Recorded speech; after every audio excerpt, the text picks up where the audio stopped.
Manning here. Welcome to an afternoon Garden Report. Talking Sixers. Why not? Today, all of us woke up shocked. I know Adam, I saw his reaction waking up this morning, seeing what happened in China. I guess overnight, where we are on the East Coast.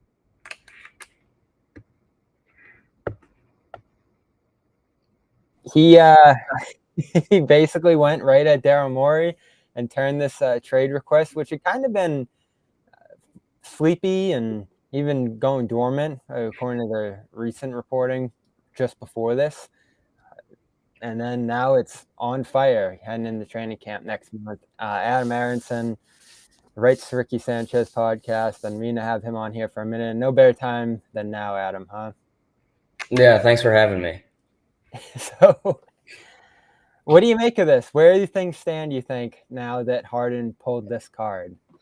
Yeah, so when the Sixers leaked to Woj a few days ago, we've never had traction on a deal.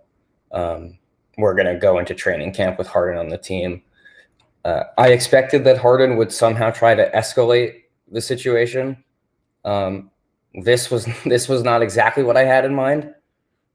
But it's a tricky spot there and now, obviously. But the overarching question that I keep thinking is just who is trading for James Harden? He wanted to go to the Clippers, despite the Clippers having like 7 different viable role players with medium-sized salaries that they could put together for Harden. There was never anything close there was never any traction with the Clippers or anyone else all summer. And if it's not them, who is the team that is excited about trading for 34-year-old James Harden after this saga and after the last 2 games of his playoff run, where for the second year in a row, he kind of went out in embarrassing fashion.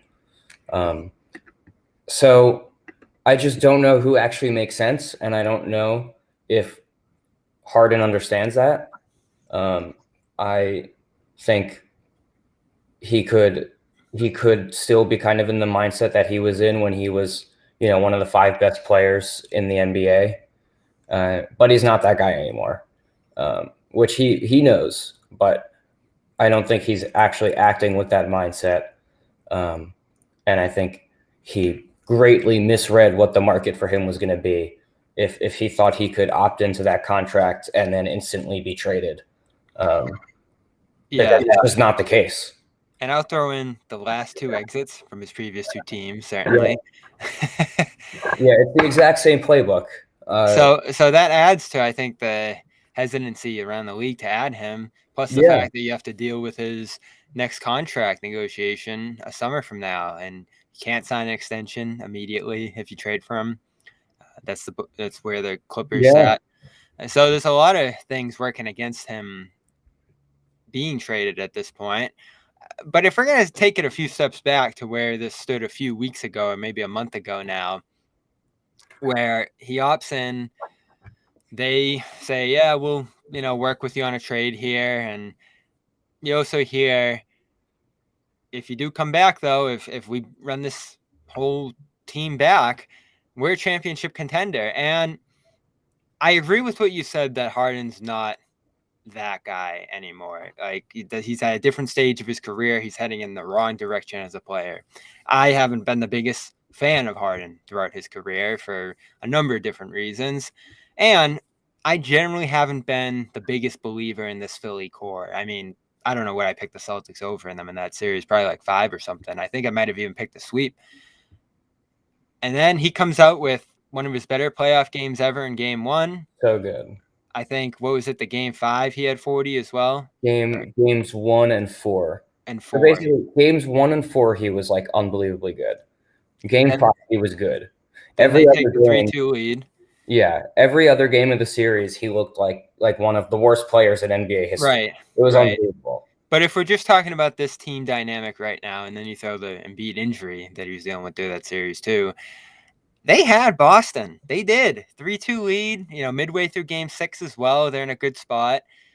And then who knows what happens in these finals against the Heat. I think they'd probably be favorites in that series. So if you just take a few steps back from all the frustration he's feeling, all the frustration the city's feeling after that loss, and whatever frustration remains between him and the contract negotiations.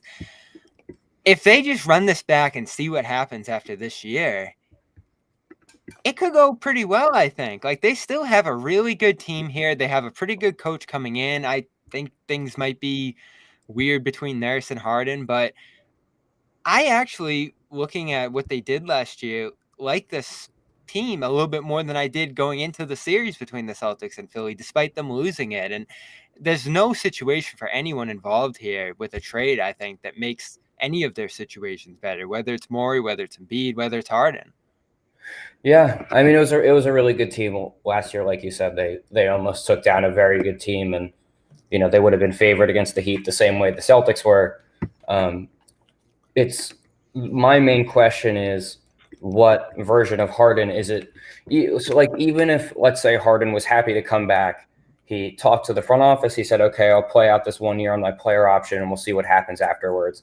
And he came in good faith, which is not what's happening. But if that is what it was. He's 34 years old. Last year, he expected that he was about to get a contract that he did not end up getting. Last year, he missed, I believe, more games than he ever has in a season. And then he kind of went out sad in the playoffs again. And between the pretty significant decline that he's had over the last few years, and of course, he's still a great player because that's how good he was before his athleticism started to kind of get zapped. He's a tremendous player. But again, like I said, I think completely misread the situation. But back to the original point, even if he did come back in good faith and see what happens for a year, he's like almost certainly not going to be as good as he was last year. And he was fantastic in the regular season when he played. I think he gave them about 20 and 10. I think he led the league in assists per game. He's obviously great. But he's also part of the reason that they didn't get past the second round again. Yeah. Game 7 was just awful. Yeah. And they don't, game 1, he almost single-handedly carried them to a win against the Celtics. Game 4, I wouldn't call it single-handedly, but he was the best player on the floor.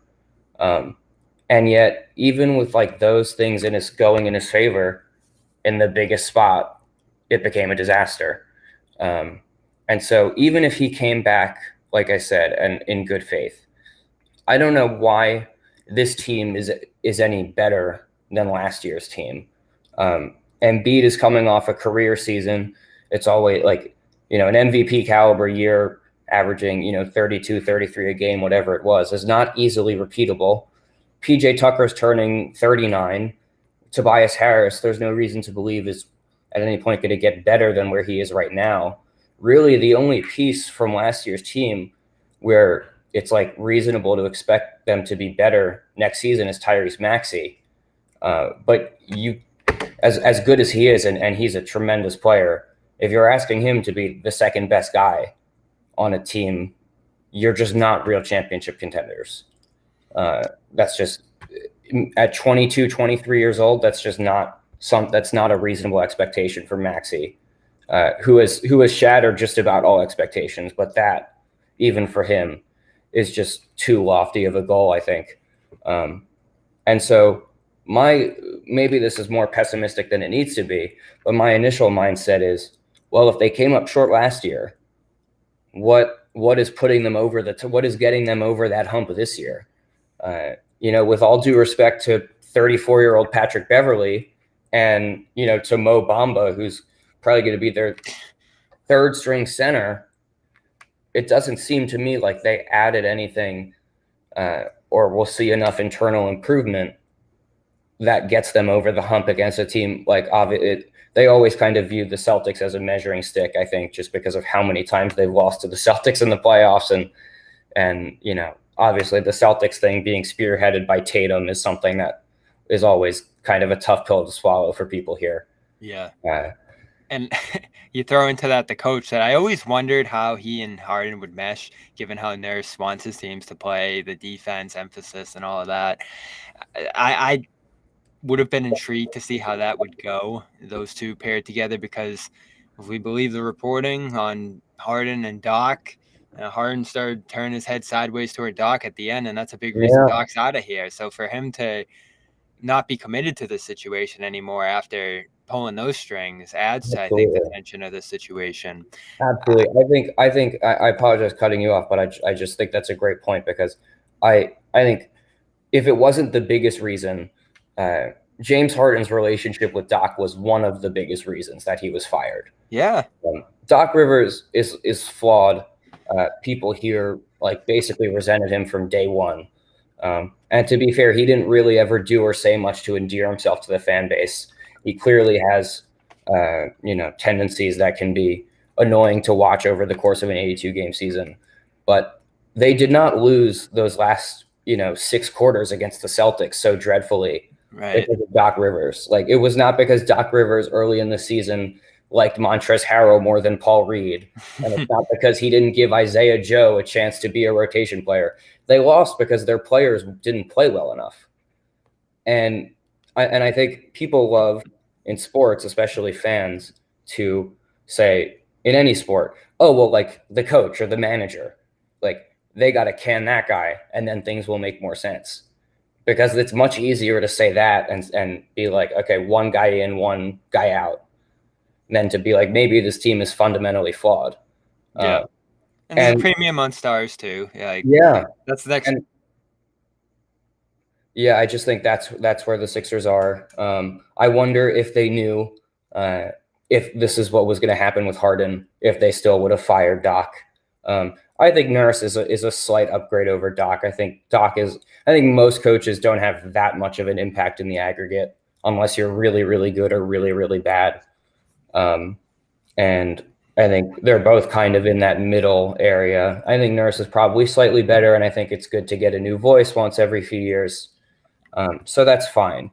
But yeah, I mean, there have just been so many moves made with Harden in mind, that being the biggest one.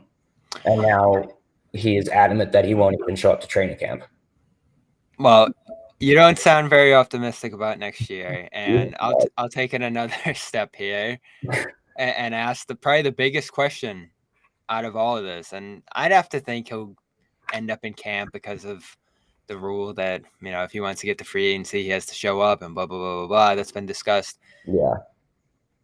But if this thing starts poorly, if there's drama, and if he ends up out of there for a moderate return, something insignificant, is that the beginning of the end of Embiid here? Because he made the comments he did to Maverick Carter. Yep. I think there's a expectation there that he wants a second star next to him. I think that's why they went after Harden in the first place, and now why they're holding so firm on trying to get something significant for him now. I think he wants to play with another star next to him. I'm sure he liked playing with Harden, who helped set up his MVP year. There's already a massive load on him in terms of this offense. Could Harden's exit lead almost immediately to Embiid's? I would not say immediately, but I think it could accelerate that process that I think the Sixers kind of hope, if we never discuss it, it never will happen. But I think if you have a player as good as Embiid, you always have to be thinking about that, regardless of whether they're happy or upset at that time. But this is now the third time that Joel Embiid's best teammate is forcing his way out. It happened with Jimmy Butler, who was perhaps the biggest reason that they almost beat the Raptors in Game 7, a team that ended up winning the title, and they gave them a tougher series than anybody else by far. And then it happens with Ben Simmons a few years ago. It was a little different because there was less frustration about Jimmy's play than there was Ben after the infamous passing up the dunk in Game 7 against the Hawks, and the free throws and the shooting never getting better. And now it's happening here with Harden.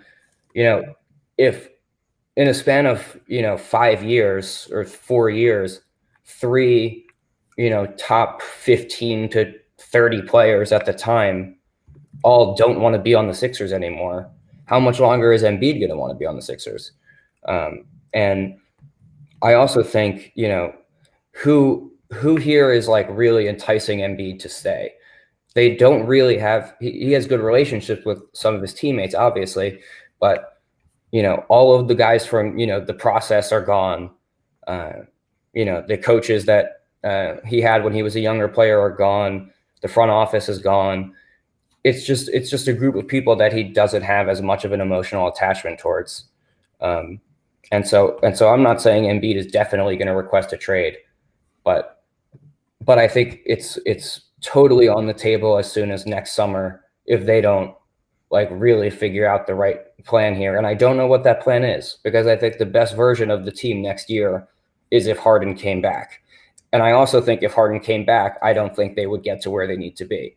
So again, I know it sounds pessimistic, and it's like you're screwed if you do, you're screwed if you don't. But that might just be where they're in now. They had a few years where it really had to be that time, and I think specifically last year, like the fourth quarter of Game 6 at home, you have the Celtics on the ropes. It was legitimately the loudest I've ever heard that arena in my entire life. I've gone to hundreds of games. It was louder than Boston was in Game 7 when Tatum scored 50-something points. That's how loud it was. Yeah, it was unbelievable. The energy in that crowd, and it really felt like that was the moment. And I even felt going into the game, and as you can tell, I'm not always optimistic about the Sixers, but going into that game, it really felt like, Embiid is this. He's due for this like signature game against the Celtics where he finally puts them away. They exercise the demons, and then it, all of a sudden a couple bad turnovers. D'Anthony Melton misses a quarter three. Malcolm Brogdon makes one on the other end, and all of a sudden here we are now. And while I do think Embiid has been, not placated to, for lack of a better word, well enough. He hasn't been supported enough, I suppose. He also should have a lot of ownership here, because he was the one who had one of the worst playoff games of his career in the biggest game of his career in Game 7 against the Celtics. Yeah. He's the one who turned the clock back 5 years and got owned by Al Horford again. So I think they have to be worried about Embiid stuff starting pretty soon. I don't think it would be an immediate thing. I would be absolutely stunned if he was not on the team opening night this season. Like, to me, that feels definite. Yeah. But opening night 2024-25, I don't know. And that's really what the task is here. It's not the task is solving the Harden situation, but solving the Harden situation very well may be what settles the Embiid situation next year. And they don't want to find themselves in a position they're in now with Harden, or like they were with Simmons, or even like the situation Portland's in now with Damian Lillard, where it's not like he's threatening to hold out yet, but he's trying to take away all of their leverage by saying he only wants to play for the Heat. There's no reason Embiid can't try to do the same thing and limit what they get back because he wants to, force his way somewhere. That's a good point. That's kind of a long-winded way of saying everything they do this summer, and even if it goes into training camp or midseason, which is possible, as much as it matters in a vacuum, like each of those moves or trades individually, it all is going to coalesce into a body of work that Embiid is going to evaluate. And I bet there's no appetite in Philadelphia for trading both, taking that massive step back and going into rebuild mode again. But I do wonder if they ended up handling this somewhat the way Brooklyn did with Irving and Durant, not getting an ideal return for Irving, as Brooklyn didn't, but getting a first and Finney-Smith in the end doesn't look too bad there. And then, as Brooklyn did with Durant, turning Embiid into a massive haul that almost surely looks like it's going to turn into something in the future, wouldn't be the worst result for Philadelphia, especially as if you've described this team doesn't have that massive ceiling right now, especially without a significant return for Harden. Yeah. It's not great for a team that waited so long to get to this point and only made the second round through the Embiid era. But I just think, and I've said this before, I've said it about the Heat when they were in a bad spot and they ended up making the finals, but taking that massive step back and going young and going into the draft and getting some like guys like Mikal Bridges back and, what Brooklyn did there, it can turn you around way faster than you think. And I look at Portland right now too. You brought up that example. I think if they hit this Lillard trade right, and it might take some time, it might take some drama and pain, they're going to be back fast with I'm 1,000% all these picks. And it's not. I know for fans who are waiting to win a championship, and they've already waited all this time in Philadelphia. It would not be very appeasing to trade both these players. But if you got a ton, you have to think about it, I think. I will say that I think about how much the Knicks could give up. Yeah, there are a lot of people say Negadelphians, like these negative Philly fans. Yeah. And there are a lot of them, who think no matter what, the Sixers are already screwed for the rest of time. But I will say, like, as pessimistic as most of what I've said has sounded, they're going to be at the very least a very good team for as long as Embiid is there.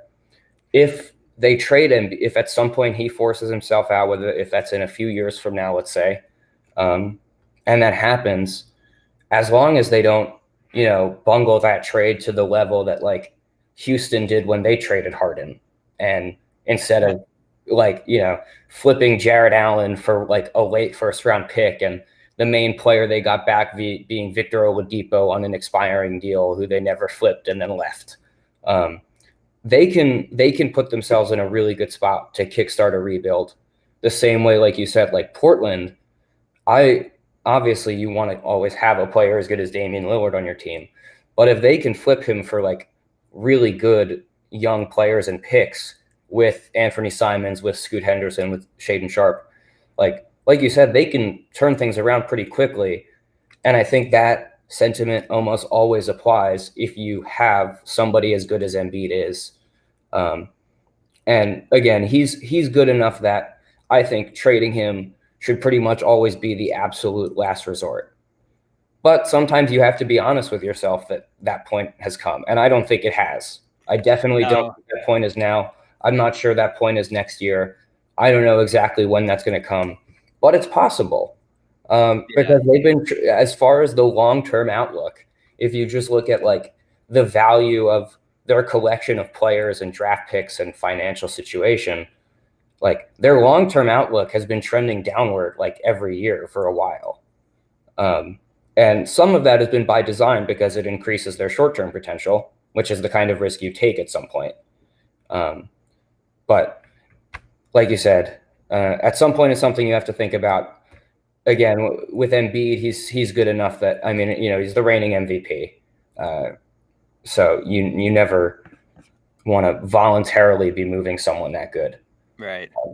But I do think it is worth pointing out, as pessimistic as I am about their situation right now, that if things do go, as poorly as they possibly can, there will be a light on the other side of the tunnel where they can at least begin a rebuild where they have, quite a significant head start.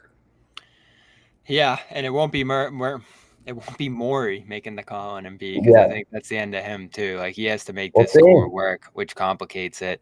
Want to give a shout out back here on the Garden Report, HelloFresh with a new offer. Love HelloFresh, one of my favorite sponsors we've ever had here on the Garden Report.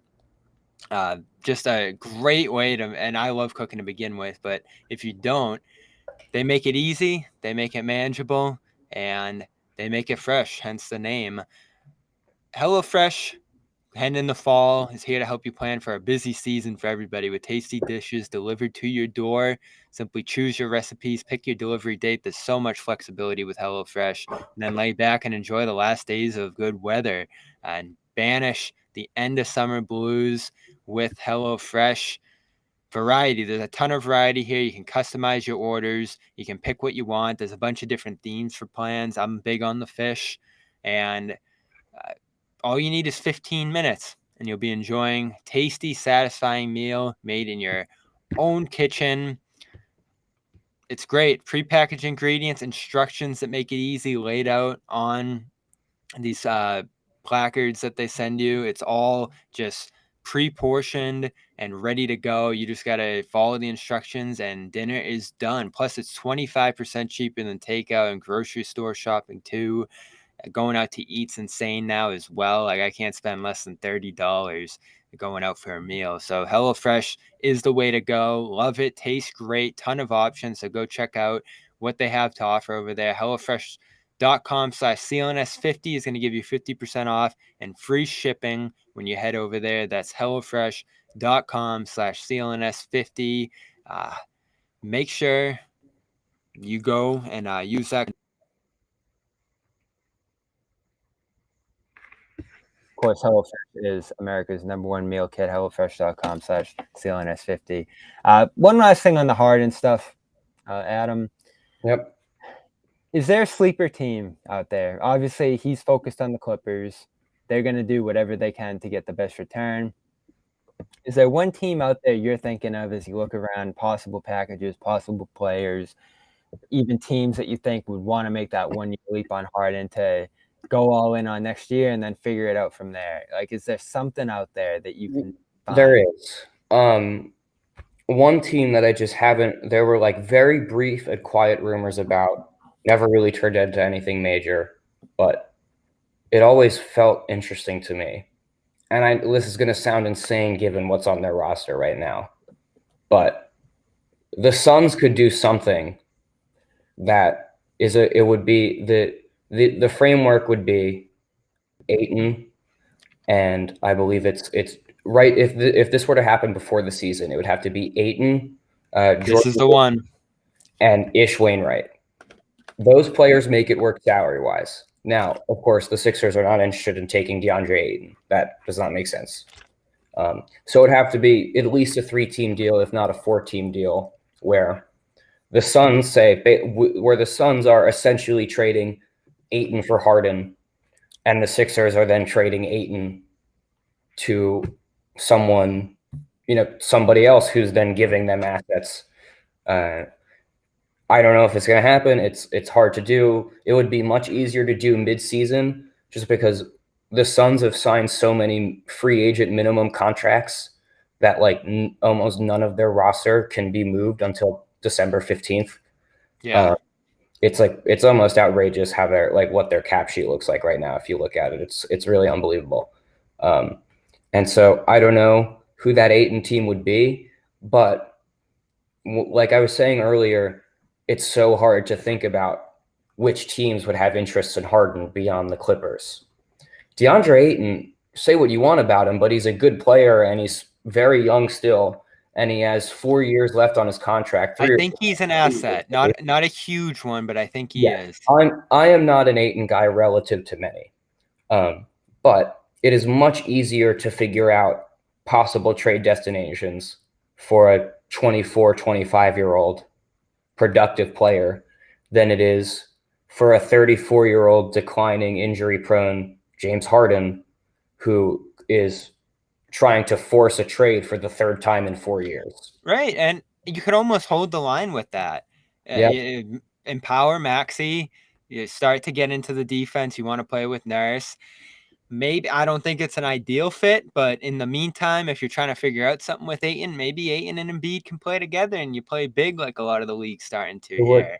It would be very funny because the draft where Ayton went #1, they do these ridiculous NBA comparisons, and they compared Ayton to Embiid, and Embiid tweeted about it like he should play some defense before they compare him to me. And then there was a little bit of I think the first time Ayton played against Embiid, he had some quote in the morning shoot around about how he had it circled on his calendar after that. So it would be very funny. Would also be on brand for the Sixers to have either no centers or way too many centers. Oh yeah, that is a tradition in Philadelphia. There's no Yeah, doubt about it. They somehow will have like too many centers and not enough centers at the same time. It'd be so Suns too, though, to just stack these stars as they have. Right, and I didn't even like their Beal trade, to be honest.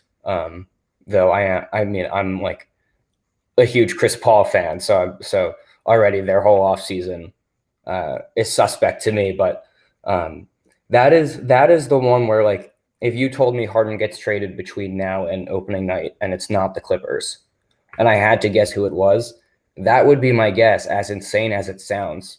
Just because even if you think the pitch for Harden to Phoenix doesn't make much sense or is ill-advised, at least that pitch exists. Like, there is not really a pitch that exists for, like, the New Orleans Pelicans. It's just like the most random team I could think of. Why would that team want James Harden, given the context, given the age, given the injury history, given the way he's trying to force his way out right now and has been trying to do it specifically to one team, which, to be fair, Harden was successful twice in a row. He wanted to go to Brooklyn. He got there. He wanted to get to Philly. He got there. But I think Phoenix is the one that I would guess, just because, first of all, they're crazy enough to do it. And I don't even entirely mean that in a negative way. One could say that they're ballsy enough to do it. Like, you could frame it however you want. So if there was one team, I think I would guess Phoenix. As crazy as it sounds, as crazy as it would look, man, like Harden, Beal, Booker, Durant. I don't know what's happening except, like, bet the over on all of their games is all I would be able to say. No, and maybe they do need a little bit of playmaking. Maybe Isaiah Thomas is intrigued by him. I don't know what he thinks about Harden, but stuff like that. And certainly Durant's intrigued by him, given their history in Brooklyn. Yeah. So, like, that's the kind of stuff driving decision-making in Phoenix. And that is the first team that popped into my head, too. New Orleans, it's interesting you bring them up just because they may be a team that wants to accelerate things a little bit. I just don't think they have what Philly would want in that situation. Yeah. Like, they don't have an Ayton that they can offload. And that's the other good thing about Ayton too, is the money more or less matches up there between those two players, Harden and Ayton. So there's not really a lot of other stuff going back and forth between those teams, because of course Phoenix doesn't have draft picks for the next decade. So exactly, that's where my mind went to. I do want to talk some Celtics here, get your thoughts on them. Sure. Before we get out of here this afternoon, because as much as a quarter or two sent Philly history in a different direction here, the East Finals and that awful Game 7 changed the Celtics pretty significantly this summer, with Smart going out the door and Porzingis coming in. They had a pretty substantial change this summer too. And I think they're going to sit here looking at what's going on in Philly, a team that did almost beat them, that gave them some trouble in that series, and be pretty thrilled that they might not be as big of a threat this year. But bringing in Porzingis, wanted to harden the front court against a team like Philly, against Giannis, those types. And I'm still working my way through it in terms of how I feel about this. Like, I don't love Smart going out the door. I have questions, as I think everyone should, about Porzingis. From a Philly standpoint, when you look at the changes the Celtics made for a team that already beat the Sixers and kind of had the Sixers numbers over the last 5-10 years here, how did you react to the things they did this summer? So it's a good question. I think, first of all, I think the Sixers fans, at like any other Eastern Conference contender, I think their immediate thought is like, Marcus Smart being in the Western Conference is great. Like, this is awesome. This is gonna save us so much trouble. Obviously, Smart's a very good player. His connection to the fans, to the fan base there, in many ways reminds me of how people have been with Embiid here for a while, which is really significant. I totally get why many Celtics fans are upset about the trade. I do think, and there are always injury questions with Porzingis, I do think he had this weird kind of thing where sometimes in sports, like, everybody realizes at the same time that a player might be a little bit overrated, and then they all go a little bit too far down, and then the guy becomes underrated. And I think we could be at that point with him, just because I don't think there were many people actually watching the Wizards this past year, which is certainly understandable. I mean, he's a really good player and gives you a lot of optionality, like strategically. I think just the fact that you can reasonably play him at the 4, you could play him at the 5, whatever. If you want to do double bigs, you have 2 different bigs that can kind of fit alongside anybody. I think the Celtics are going to be better next year than they were this year, and I don't know if that's considered unpopular opinion in Boston right now. You would be able to speak better to that. But to me, the upgrade of adding Porzingis into the rotation is more valuable than the downgrade of Marcus Smart turning into Derek White and Derek White turning into Peyton Pritchard, if you know what I mean. Right. No, I think the calculation behind it makes a ton of sense. It's almost impossible to look at this from a stats perspective, from a fit perspective, cap sheet, everything else involved here, and say this was a bad move. You just wonder the locker room implications, absolutely. The intangibles.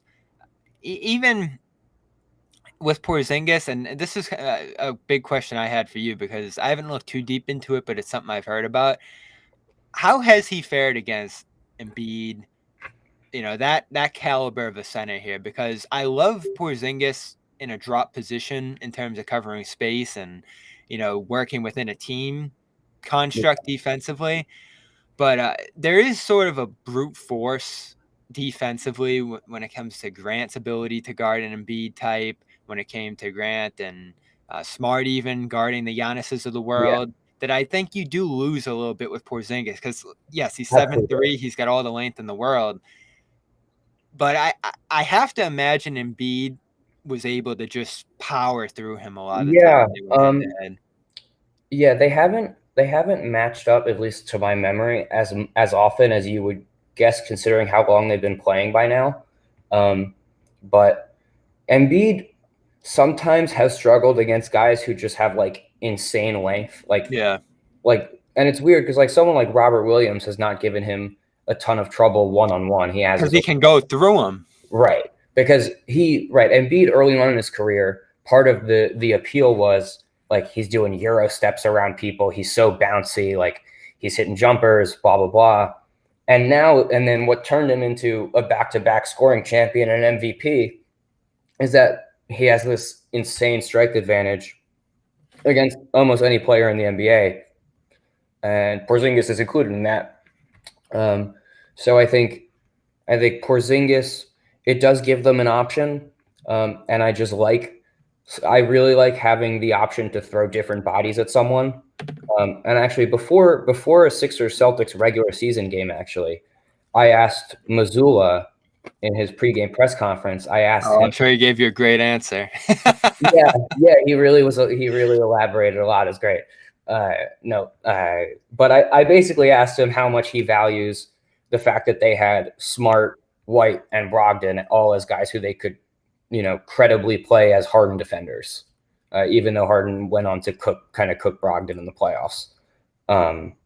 And it's something that I think is really valuable when you're going up against any sort of real superstar. And so I think, I don't know. I mean, it's a tricky spot just because almost nobody is going to be able to stop Embiid one-on-one. Right.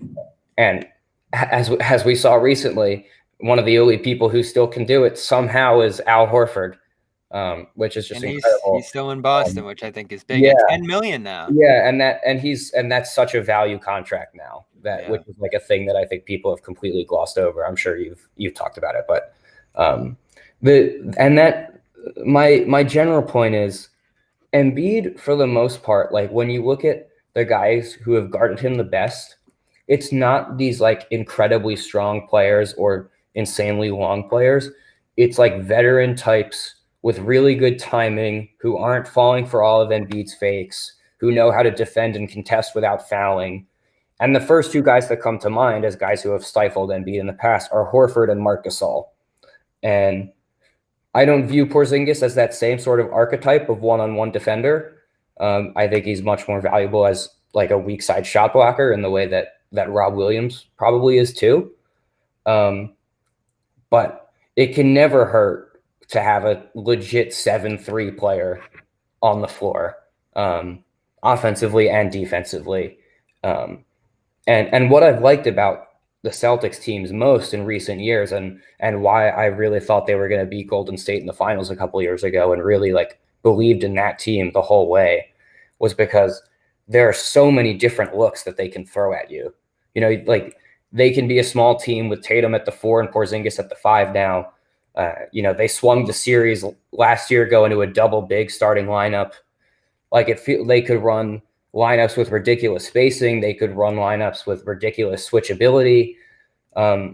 So I think more than Porzingis helps against Embiid one-on-one, I would just say the optionality and the versatility that he gives Missoula tactically is probably the most important thing that I would say the most important way that the Porzingis trade impacts the Celtics and Sixers as a matchup. I do have one more Celtics question before we end this. Before we do that, one more shout out to our other great sponsor, our official sports wagering partner here at CLNS Media, with a great offer this football season coming up. I think it's Eagles Patriots week 1, right? It's a big one. You were going to be stunned to hear this, but I am actually a New England Patriots fan. Really? How'd that happen? Yeah. So my dad is from Boston, and when he got me into football, it was like, oh, the Patriots. Yeah, you love them. I love them too. But I'm young enough that like my first Pats memory was like the Matt Castle season. But yeah, I get a ton of crap for it here all the time for 15 years. Especially when 2017 came around. Yeah, being a Patriots fan in high school in South Jersey, right by Philly during that time was not easy. But yes, fun fact, I don't follow football as intensely as I do basketball and baseball. You can see the Phillies hat here, but I am a Patriots fan. And so that whole week leading up to week 1 will be interesting for me. It's a great game for both sides. It's been a great pseudo rivalry, I'd say. It's not a massive rivalry, but there's always, I think, disdain between Boston and Philly it's Philly Boston, and there are 2 recent Super Bowls. I feel like it qualifies. Yeah, for sure. And from a basketball perspective, you got some futures going on right now, but basketball is still a little bit in the distant future here. Celtics plus 470 win it all. Sixers hanging in there despite this Harden stuff at 1,700 as the 8th best odds. So not a ton of movement there. I don't know where it was before this Harden statement this morning, but they're hanging in there. I guess they're Cavaliers Clippers kind of odds. So not super favorites right now. But the big thing at FanDuel right now, football coming, their offer, if you pick a Super Bowl future winner right now, you're going to get bonus bets every time that future winner wins during the regular season. It's an unbelievable offer, and it's at FanDuel.com/Boston. Head over there, get that. All you got to do, pick a future winner for the Super Bowl, and if you're picking the Chiefs, something like that, Eagles, probably not picking the Patriots right now, but one of those big favorites, you're getting bonus bets potentially 12, 13, maybe even 14 times this regular season. It's an amazing offer, and I'm not sure how long it's going to be there, but go get it now. FanDuel.com/Boston. Bonus bets every time your Super Bowl winner wins. 21 plus present in mass. $10 deposit required. Refund issued as non-withdrawable. Bonus bets. Head to gamblinghelplinema.org or call 800-327-5050 for 24/7 support. Last question I got for you, Adam, before we get out of here. Everyone had their reactions. Everyone fell out of their seats when they saw the number. What do you think about the Jalen Brown deal? It makes me, if I were a Celtics fan, it would make me really nervous. Really nervous. And I think Jalen Brown's an outstanding player. I think he can be a very critical piece for a championship team, as evidenced by the fact that 2 years ago he was 2 wins away from doing that. And you could argue he was. I mean, you would be able to speak better to it than me, but from what I remember, he might have been their most consistent player in the finals. And I don't know if my recollection of that is true or not. I do think people freak out a little too much about the biggest contract in NBA history thing. Like that's as the salary cap goes up, that's just going to happen every year now. Really, his flaws are some of the ones that like irritate me in players more than most people. Just sometimes it's tunnel vision, the difficulty with ball handling. I think his on-ball defense can be very good, and I thought it was mostly great against Harden in the playoffs. But off the ball is just as important, and I feel like I watched the Celtics enough to say that he gets beaten off the ball quite a bit. Yeah, it's not something people bring up often, but it's become a significant factor with him. Yeah, but I don't know what the alternative is that's better than paying him. You know, right? Why trade Jalen Brown if you know that this is a championship caliber team, which I think they proved a couple years ago. They even proved last year. I mean, they were 1 win away from being back in the NBA Finals.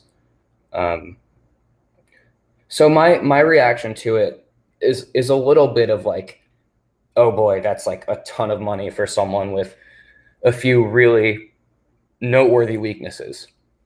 But he also has many more noteworthy strengths. Just unbelievable scorer. The tough shot making is ridiculous. The self-creation, fantastic. The athleticism, obviously. The on-ball defense, like I said. So if you draft a player and he becomes as good as what Jalen Brown is now, and then you just max him out with whatever he's eligible for, I just can't blame a team or a front office for doing that. Now, again, I do have some reservations about it just because, like I said, those are pretty noteworthy weaknesses. But he also has a lot of good players around him who can help, fill in the gap, so to speak. If this was they're giving Jalen Brown a super max with hopes of him leading them to a championship, I would have many more issues with that. But obviously, that's not what his job is. And so we'll see if they can play well enough that he's the second best guy on a championship team. I definitely think it's possible. I wouldn't even call it unlikely. But I would have a little bit of anxiety about it if I were a Celtics fan. But again, I don't really know what the alternative would have been, and I can't blame a team for wanting to keep a player who has turned into such a good player and seems to have a great connection with the fan base, especially after moving someone like Marcus Smart. So I get it. I have some concerns about it, but again, I don't really know what the better option was. Yeah, and all of it comes together.